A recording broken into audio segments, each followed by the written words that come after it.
ഒരു സ്ത്രീ വീട്ടിൽ വിചിത്രമായ എന്തോ ശ്രദ്ധിച്ചു. അവളുടെ വീട്ടിൽ മറ്റാരോ ഉണ്ടെന്ന് തോന്നി, പക്ഷേ അത് അവൾ മാത്രമായിരിക്കണം. അവൾ ആ രൂപത്തെ പിന്തുടർന്ന് കിടപ്പുമുറിയിലേക്ക് പോയി. പെട്ടെന്ന് അലമാരയിൽ നിന്ന് വിചിത്രമായ ശബ്ദങ്ങൾ കേട്ടു. അലമാരയിൽ ആരെങ്കിലും ഒളിച്ചിരിക്കുമോ? അലമാരയിലേക്ക് നേരിട്ട് നോക്കാൻ അവൾ ധൈര്യപ്പെട്ടില്ല. പക്ഷേ കണ്ണാടിയിലൂടെ അലമാരയുടെ വാതിൽ പതുക്കെ തുറക്കുന്നത് കണ്ടു. ഭയചകിതയായ അവൾ ചുറ്റുപാടുകൾ നിശബ്ദമാകുന്നതുവരെ ചെവികൾ പൊത്തിപ്പിടിച്ചു. വിചിത്രമായ കാര്യം എന്തെന്നാൽ അലമാരയുടെ വാതിൽ ഒട്ടും തുറന്നിട്ടില്ല. എല്ലാം ഒരു മതിഭ്രമം പോലെ. അടുത്ത നിമിഷം ഇതെല്ലാം ഒരു പേടിസ്വപ്നമാണെന്ന് തിരിച്ചറിഞ്ഞ് അവൾ പെട്ടെന്നുണർന്നു. ആ സമയത്ത് അവളുടെ സഹോദരൻ മാർട്ടിൽ നിന്ന് അവൾക്ക് ഒരു കോൾ ലഭിച്ചു. മാർട്ടിൻ അവളോട് പഴയ വീട്ടിലേക്ക് മടങ്ങാൻ പറഞ്ഞു. അവരുടെ അമ്മയ്ക്ക് ഒരു അപകടം സംഭവിച്ചു.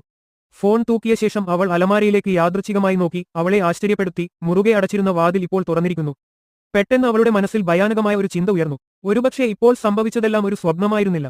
എന്നാൽ ഇപ്പോൾ ഏറ്റവും പ്രധാനപ്പെട്ട കാര്യം അപകടം സംഭവിച്ച അവരുടെ അമ്മയായിരുന്നു. അന്നു വൈകുന്നേരം ആ സ്ത്രീ വിദൂര പ്രാന്തപ്രദേശത്തുള്ള പഴയ വീട്ടിലെത്തി. അമ്മയ്ക്ക് കടുത്ത ഡിമെൻഷ്യ ബാധിച്ചിരുന്നുവെങ്കിലും മകളുമായി ആശയവിനിമയം നടത്തുമ്പോൾ തികച്ചും സാധാരണമായി കാണപ്പെട്ടു. എന്നാൽ യുവതി ഇരിക്കാൻ ശ്രമിച്ചപ്പോൾ അമ്മ പറഞ്ഞു,